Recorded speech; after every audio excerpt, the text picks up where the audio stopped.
kalau misal nih kita bicara pasien yang sudah diberikan terapi ya dok ya, entah itu terapi IV trombolisis atau farmakologi di luar IV trombolisis, itu kan sudah istilahnya misal kita rawat di rumah sakit, terus kemudian dinyatakan pulang karena sudah ada perbaikan. Nah itu setelah pulang apakah ada proses-proses yang masih panjang lagi dokter?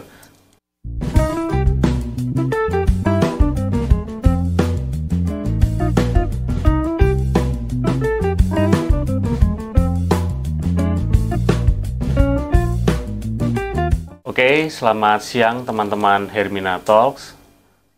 Pada kesempatan siang ini, saya Dr. Adrianus, dokter umum Hermina Solo bersama dengan Dr. Yeti, spesialis saraf, konsultan neurorestorasi, neuroengineering.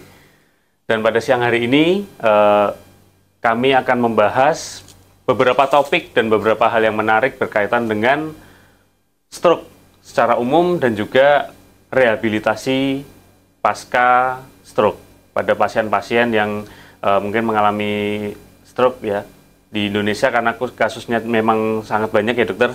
Jadi ini saya rasa adalah kasus yang menarik untuk dibahas dan didiskusikan.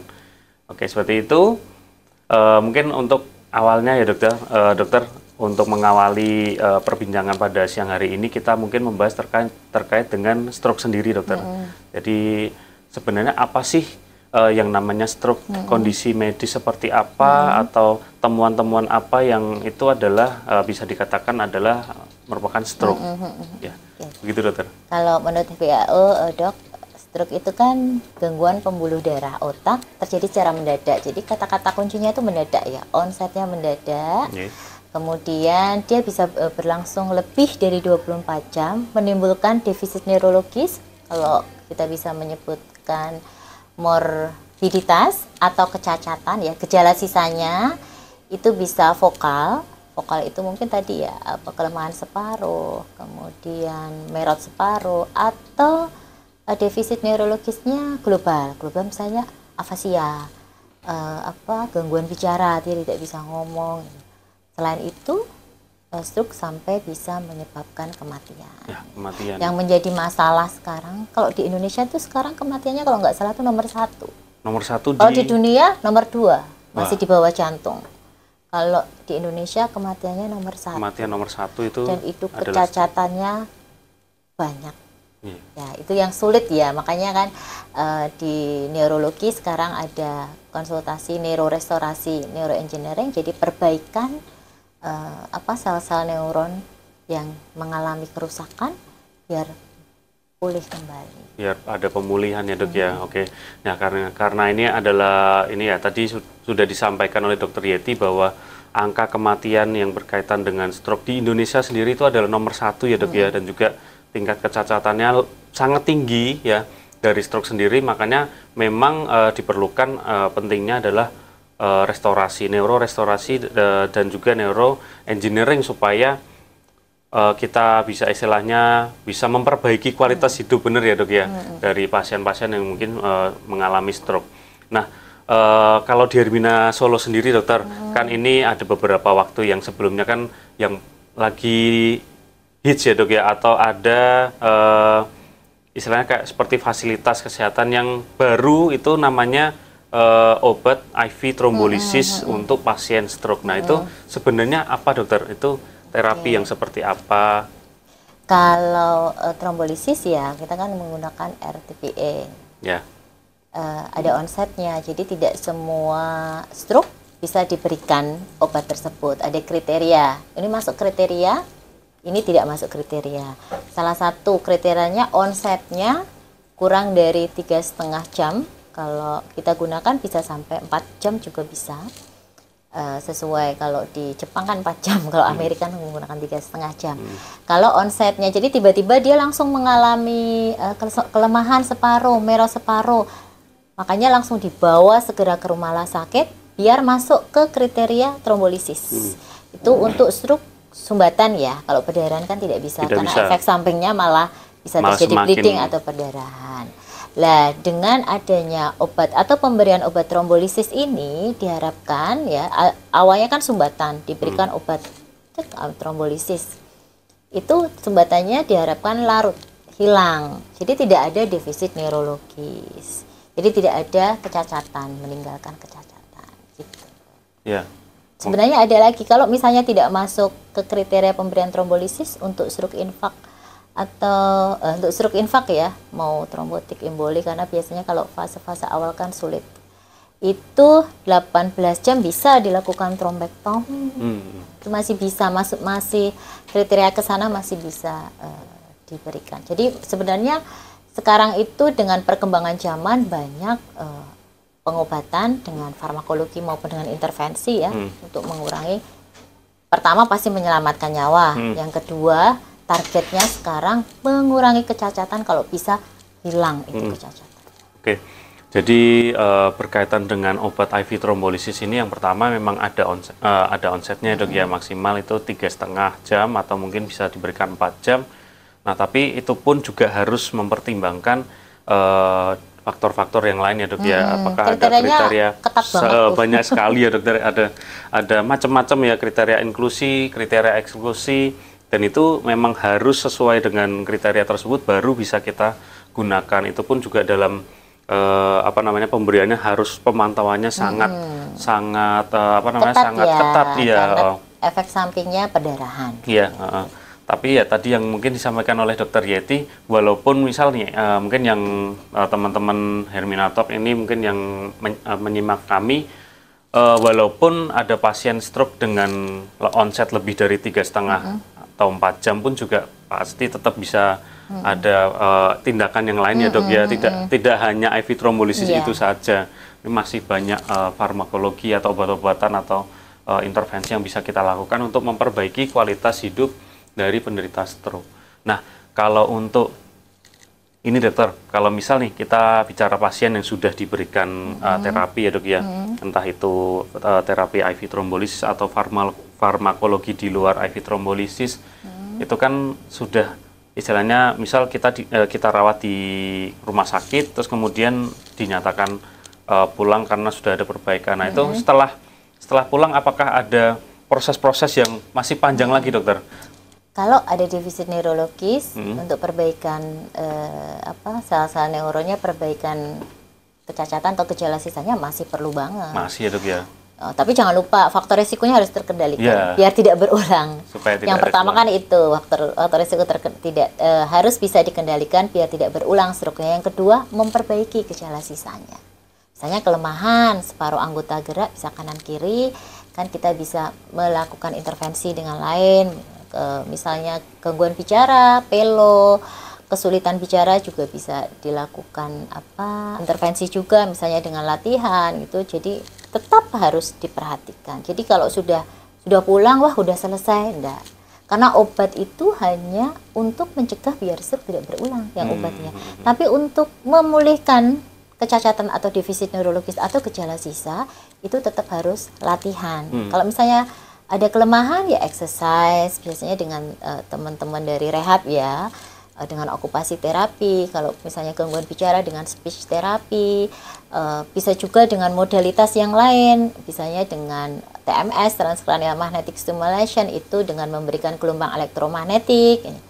Itu sebagai terapi ajuvan ya, tambahan ya, tapi definitifnya tetap misalnya dikasih stimulasi dengan gelombang elektromagnetik, gelombang listrik juga ada dengan TDCS misalnya itu. Dengan VR juga bisa, dengan modalitas yang lain, BCA juga bisa, neurofeedback juga bisa. Sebenarnya banyak modalitas yang bisa kita gunakan untuk memperbaiki sel-sel neuron yang awalnya mengalami kerusakan bahkan kematian. Iya.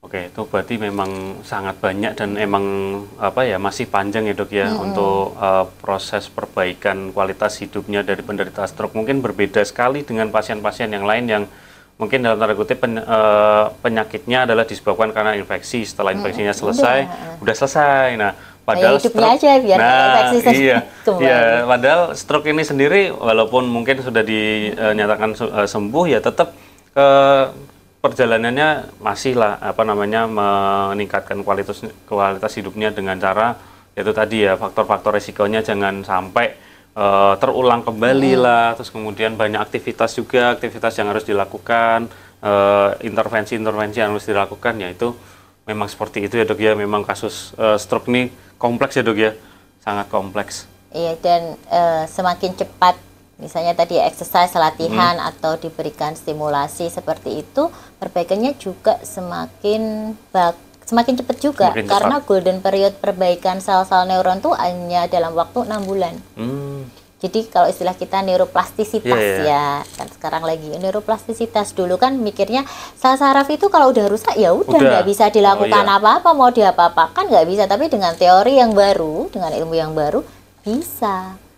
Golden periodnya 6 bulan itu ya dok? Iya, jadi neuroplasticity, perbaikan sel-sel neuron yang awalnya mengalami kerusakan kematian digantikan dengan sel-sel neuron yang baru, kemudian pembentukan sinaptogenesis, karena khasnya dari sel-sel neuron itu beda sama sel-sel tubuh yang lain. Kalau sel-sel tubuh yang lain itu terbentuk baru, ya udah bisa bekerja. Kalau sel-sel neuron, dia sel-sel neuron barunya tumbuh, tapi sinaptogenesisnya itu aliran listriknya nggak kebentuk, kan nggak bekerja otak. Nah, itu golden periodnya 6 bulan, neuroplasticity-nya. Setelah 6 bulan bisa, masih ada perbaikan, tapi tidak secepat waktu golden period. Makanya kami biasanya dari neurologis itu selalu mengedukasi pasien, ayo latihan cepat, biar nanti recovery-nya lebih cepat. Iya.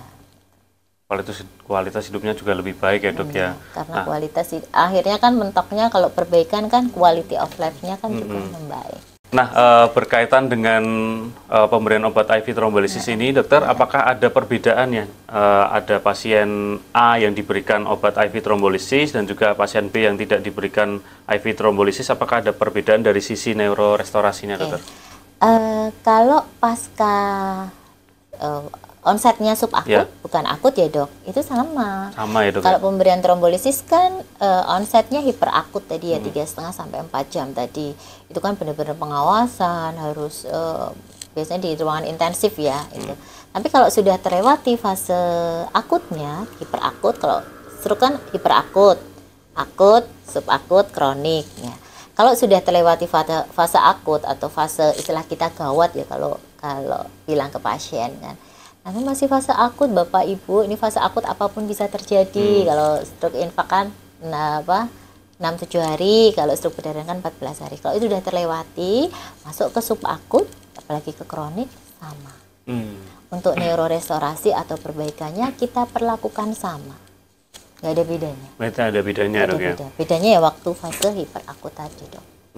Oke, mungkin kadang kan ada pasien juga ya dok ya. Saya pernah menemui sih dok, pasien yang diberikan IV trombolisis nanti bertanya, kadang ada yang bertanya juga, nanti setelah ini apakah Bapak dinyatakan ya sudah, karena mungkin obatnya IV trombolisis itu kan masih jarang ya dok ya di Solo ya dok ya, dan kebetulan di Hermina Solo ada, ya jadi pertanyaan yang muncul tuh pernah ada dok, apakah setelah ini Bapak bisa langsung jalan seperti orang normal, atau setelah pulang dari rumah sakit bisa beraktivitas seperti orang normal gitu. Nah ternyata memang tidak seperti itu ya, jadi harus sama dengan pasien-pasien yang tidak diberikan IV trombolisis juga, tetap ada restorasinya dari bidang neurorestorasi dan ada perbaikan di situ. Jadi harus menjalani aktivitas-aktivitas atau perbaikan yang masih panjang lagi ya dokter. Iya. Kan kalau diharapkan diberikan trombolisis itu tidak ada defisit neurologisnya ya dok, hilang gitu.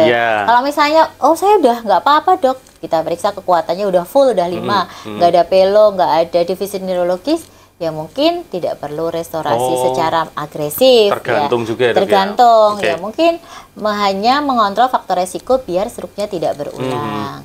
Tapi kalau misalnya diberikan trombolisis, kan setiap pasien individu itu kan beda-beda ya. Berbeda. Oh, kenapa satu pasien diberikan trombolisis full, tapi memang itu kan mencegah 20% kan, 20% kan pemberian trombolisis, tapi 20% kalau buat kami itu gede. Maksudnya daripada awalnya dia hemiplegi atau kuatannya 1 atau 2, setelah diberikan trombolisis mencapai 4 atau 4 plus belum sampai 5, itu udah besar kalau buat kami. Itu kecuali kalau tadi ya balik lagi ya, kecuali kalau misalnya masih ada defisit neurologis atau gejala cicak sisa ya harus dikejar. sambil mengendalikan faktor resiko.